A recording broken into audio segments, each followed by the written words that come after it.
नमस्कार दोस्तों, एसएससी अड्डा 24/7 यूट्यूब चैनल पे आप सभी का स्वागत है। द 10 मिनट शो हमेशा से यह आपके पढ़ाई से संबंधित और समाज से संबंधित उन ज्वलंत मुद्दों को लेकर आता है जिसकी हमें आपको जानना एक सामाजिक शिक्षित भारतीय के रूप में आवश्यक हो जाता है। पिछले कई दिनों से इलेक्टोरल बॉन्ड के जरिए चंदा और हेल्प और पार्टी और उससे संबंधित लोगों की पूरे भारत में चर्चा है और इस बीच में मैं इस पूरे मामले को आपके सामने रखूंगा और कल देर शाम 15 मार्च की देर शाम तक माननीय सुप्रीम कोर्ट को फिर से एसबीआई को एक नोटिस जारी करना पड़ा कि अभी भी आपने डेटा सही से नहीं दिया, पूरा नहीं दिया। क्या है पूरा मुद्दा, इसको लेकर के आज हम लोग मात्र 10 मिनट में इस पूरे सेशन को समझेंगे। जरा समझिएगा मेरे भाई। एक्चुअली चुनाव आयोग ने 14 मार्च को, ये जो 2 दिन पहले 14 मार्च को अपने वेबसाइट पर इलेक्टोरल बॉन्ड से संबंधित सारी जानकारी पब्लिश कर दी। इसमें भारत की राजनीतिक पार्टियों को कितना चंदा मिला और किसके द्वारा चंदा दिया गया है जिसकी जानकारी है।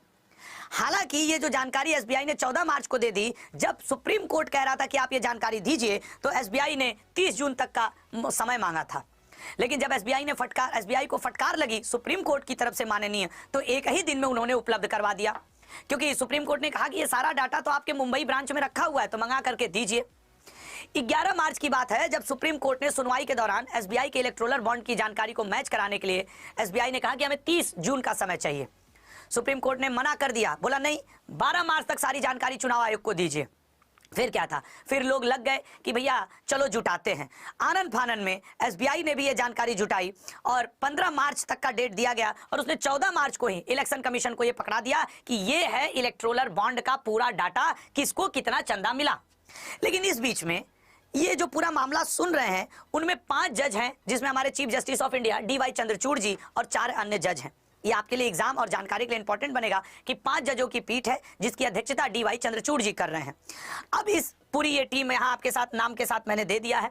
अब ये जो टीम है इलेक्टोरल बॉन्ड में कैसे क्या किया है उसका एक बार यहाँ ये भी समझना जरूरी होगा कि इलेक्टोरल बॉन्ड होता क्या है, जो इतना आम जनता के लिए ये एक भारी भरकम शब्द है, एक मोटे तौर पे समझा गया शब्द है। मैं आपको बताता हूं कि इलेक्टोरल बॉन्ड क्या है। चलिए जरा जानते हैं। चुनावी बॉन्ड या इलेक्टोरल बॉन्ड राजनीतिक दलों को वित्तीय सहायता देने का एक साधन है। जैसे नहीं होता, आप स्टैम्प पेपर रजिस्ट्री के समय मकान में देखते होंगे 1000, 5000, 200, 500 का लगता है। तो आप जैसे मान लीजिए कोई कंपनी है, तो आपने क्या किया, इसको समझिएगा। इलेक्टोरल बॉन्ड की मदद से कोई भी व्यक्ति या कंपनी अपनी पहचान बताए बिना एसबीआई बैंक की शाखा में गया और खरीद लिया किसी पार्टी के नाम पे 1 करोड़ का इलेक्टोरल बॉन्ड, और वो इलेक्टोरल बॉन्ड 1 करोड़ देके एसबीआई में पड़ा हुआ है। वो जो रिस्पेक्टिव पार्टी है वो उसको अपना भुना सकती है। और सबसे बड़ी बात है कि इसमें व्यक्ति या कंपनी को अपनी पहचान बताए बिना फंडिंग मिल जाती है। अच्छा ठीक है, ऐसी स्थिति में लेकिन उससे पहले जानते हैं आपको इलेक्टोरल बॉन्ड क्या है इस बारे में। अब आपने खरीद तो लिया इलेक्टोरल बॉन्ड और वो आप जिस पार्टी को देना चाह रहे हो दे तो दिए, उस पार्टी को भी लाभ हो गया। लेकिन क्या आम जनता को ये पता चला कि इलेक्टोरल बॉन्ड के जरिए किसने किसकी मदद की? क्या ये जानने का अधिकार आम भारतीय नागरिक को नहीं है या नहीं था?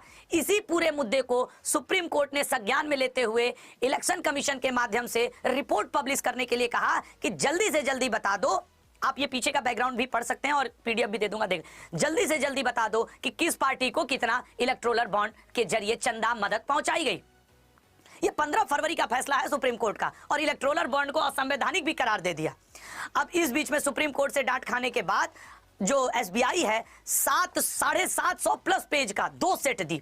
एक सेट 337 पेज का है और एक सेट 426 पेज का है, जिसमें बकायदा ऑर्डर नंबर, इलेक्ट्रॉल नंबर और सब कुछ डिटेल दिया हुआ है, लेकिन वो कोडिंग के फॉर्म में लिखा हुआ है। तो जब ये 700 पेज सुप्रीम कोर्ट के पास इलेक्शन कमीशन के माध्यम से पहुंचे तो DY चंद्रचूड़ जी कल 15 मार्च की दोपहर, जैसा कि प्रशांत भूषण जी आकर के, प्रशांत भूषण जी भारत के बड़े वरिष्ठतम वकीलों में से एक हैं, उन्होंने सुप्रीम कोर्ट के सामने आकर के मीडिया कॉन्फ्रेंस में, प्रेस कॉन्फ्रेंस तो नहीं कहूंगा, मीडिया के वक्तव्य में ये बोला कि DY चंद्रचूड़ जी और पीठ ने फिर से एसबीआई को डांट लगाई कि ये तुम दिए क्या हो, तुमने ये दिया क्या है? तो उन्होंने बोला कि सर हमने जो डेटा दिया है उसमें 3 कैटेगरी बना दिया है और उसमें हमने ये बताया कि 2019 से 2024 के बीच में किसको कितनी धनराशि मिली। उन्होंने कहा स्पष्ट कहाँ किया तुमने, किस पार्टी को, किस नेता को, किसको कितना और किस कंपनी ने दिया है? ये तो तुम कोडिंग डिकोडिंग के फॉर्म में दिए हो। तो क्या यहाँ हम रीजनिंग सॉल्व करने बैठे हैं? और स्पष्ट काम क्यों किया? अब एसबीआई एक बार जो एसबीआई के एडवोकेट हैं हरीश साल्वे जी। इन्होंने कहा सर देखिए इतना बड़ा डेटा है, कुछ तो समय दीजिए। सुप्रीम कोर्ट ने कहा हरीश साल्वे जी अगर आप नहीं कर पा रहे, उन्होंने कहा कि जो ओरिजिनल कॉपी थी सर हम इसलिए आपको पूरा बकायदे जिस फॉर्मेट में आप चाहते हैं हम नहीं दे पाए नाम वाम, क्योंकि ओरिजिनल कॉपी हमने सुप्रीम कोर्ट में जमा कर दी थी। तो सुप्रीम कोर्ट ने कहा अच्छा आप ये कह रहे हैं ओरिजिनल कॉपी सुप्रीम कोर्ट में जमा थी, कोई बात नहीं, हम उस कॉपी को डिजिटलाइज करवा लेंगे, उसकी एक प्रति आपको भी दे देंगे और हम ही छाप दें क्या कि किसका नाम क्या, आप अपना कार्य। फिर इलेक्शन कमिश्नर एसबीआई ने कहा नहीं सर आप समय दीजिए हम वो भी कर लेते हैं। फाइनली इलेक्ट्रोलर बॉन्ड खरीदने वाली जो कल तक की टॉप 10 कंपनीज थी वो ये है, ये वो अच्छा इनमें सबसे बड़ी बात जानते हो क्या है, ये जो 8-10 कंपनियों के मैं नाम लिख रहा हूं, मजेदार बात यह है कि कंपनी की वैल्यू खुद 10 करोड़ रुपए है। अब वो हजार करोड़ रुपए चंदा दे रही है, तुम्हारे पॉकेट में 10 रुपया है और तुम 10,000 रुपया चंदा दे दोगे, सोचने वाली बात है। कई ऐसी एक हब पावर नाम की कंपनी है जो कि पाकिस्तानी मूल की कंपनी है, उसने भी पुलवामा जब अटैक हुआ था उसके 2 महीने बाद, उसकी भी उतनी ज्यादा औकात नहीं है लेकिन वो भी भारत के चुनाव में चंदा दे दिया। तो यही बात जानने वाली है कि किसको चंदा दिया। और एक और भी बड़ी, जैसे हम भारतीयों को एक आम उम्मीद रहती है कि अदानी जी अंबानी जी ये चंदा दिए होंगे, अभी इस पूरे लिस्ट में ना अदानी जी का कहीं नाम है ना अंबानी जी का। संभव है कि उन्होंने चंदा न दिया हो और संभव यह भी है कि उन्होंने चंदा दिया हो, लेकिन पूरी लिस्ट अभी चूंकि डिकोड नहीं हुई है तो आप कह कैसे सकते हैं। ये फ्यूचर गेमिंग और होटल सर्विसेज बहुत छोटी सी कंपनी, कहा जाता है कि मालिक इसके लॉटरी खेलते थे, वो 1368 करोड़ रुपए दे रहे हैं। खैर ये तो है, इसमें आपके लक्ष्मी मित्तल जो आर्सेनल मित्तल और बहुत सारे ऐसे बड़े बड़े ग्रुप के नाम हैं जो आप जानोगे तो शायद 1-2 दिन में आपको इस पे और डिटेल मिलने वाला है जैसा कि सुप्रीम कोर्ट ने बोला है। और इलेक्ट्रोलर बॉन्ड के जरिए टॉप 5 पार्टी जिन्होंने चंदा प्राप्त किया है उनके बारे में भी बात करेंगे। ये वो कुछ अन्य पार्टी भी हैं जिनको की फंड प्राप्त हुआ है, कुछ अन्य पार्टी। लेकिन अगर धनराशि प्राप्त करने वाली 5 पार्टियों की बात करें तो नंबर 1 पे है भारतीय जनता पार्टी। कुल इलेक्ट्रोलर बॉन्ड का 47.46% या 6060 करोड़ रुपया बीजेपी को मिला है। दूसरे नंबर पे है तृणमूल कांग्रेस जिसको 1609.50 करोड़ रुपया मिला है, ये करोड़ों में संख्या है। कुल का 12%, कुल डोनेशन का 12%। फिर कांग्रेस है, इसीलिए कांग्रेस चिल्ला रही कि 5 साल में हमको इतना पैसा मिला, भाजपा वाले पैसा भी निकाल लिए यार। तो सबकी अपनी अपनी समस्याएं हैं। भारतीय राष्ट्र समिति, बीजू जनता दल, बीजेटी, टीएमसी, ये कई ऐसी हैं पार्टी जो 5 पार्टियां हैं। यहां पे मैंने बल्कि 8-10 का नाम दे दिया।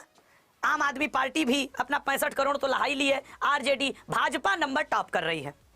कई लोग, मैं इस मुद्दे पे वीडियो नहीं बनाया था, मैं अपने शॉर्ट्स 10 मिनट शो देख रहा था तो वो कह रहे थे सर ये भाजपा का मुद्दा है आप बोलेंगे नहीं क्या? क्यों, भाजपा मेरी क्या सगी लगती है?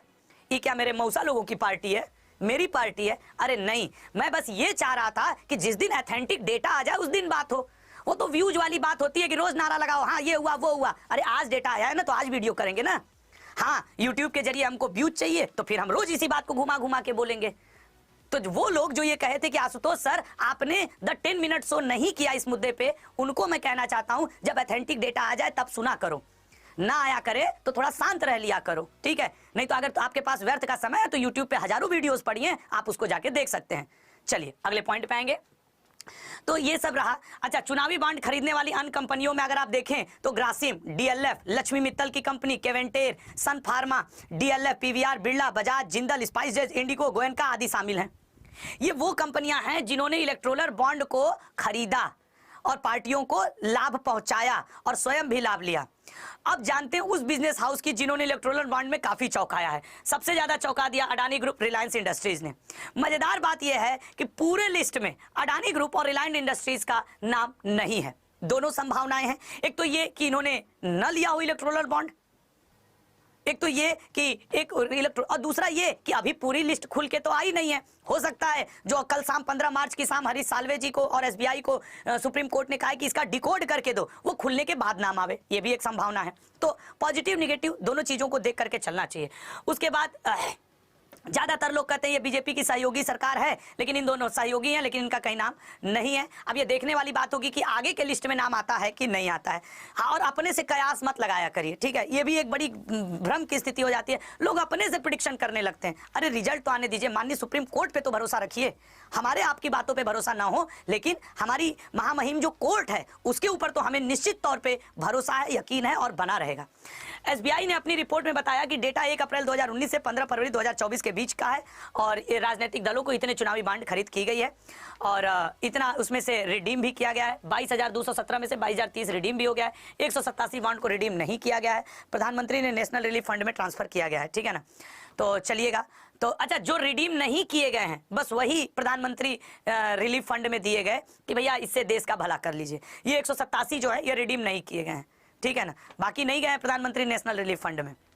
अगला पॉइंट, चूंकि उन्हें कोई रिडीम नहीं किया तो उन्हें प्रधानमंत्री राहत कोष में दे दिया गया, ठीक है ना। इलेक्ट्रोलर बॉन्ड में एसबीआई का नाम ही चर्चा में क्यों है? क्योंकि इलेक्ट्रोलर बॉन्ड के लिए एसबीआई को ही ऑफिशियल विक्रेता के रूप में चुना गया है।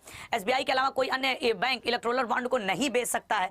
एसबीआई की 29 ब्रांचों से अलग अलग रकम के इलेक्ट्रोलर बॉन्ड जारी किए जाते हैं। ये सारी एक रकम 1,000 रुपए से लेकर 1 करोड़ रुपए तक का हो सकता है, इसीलिए इसने 3 में दिया भी है।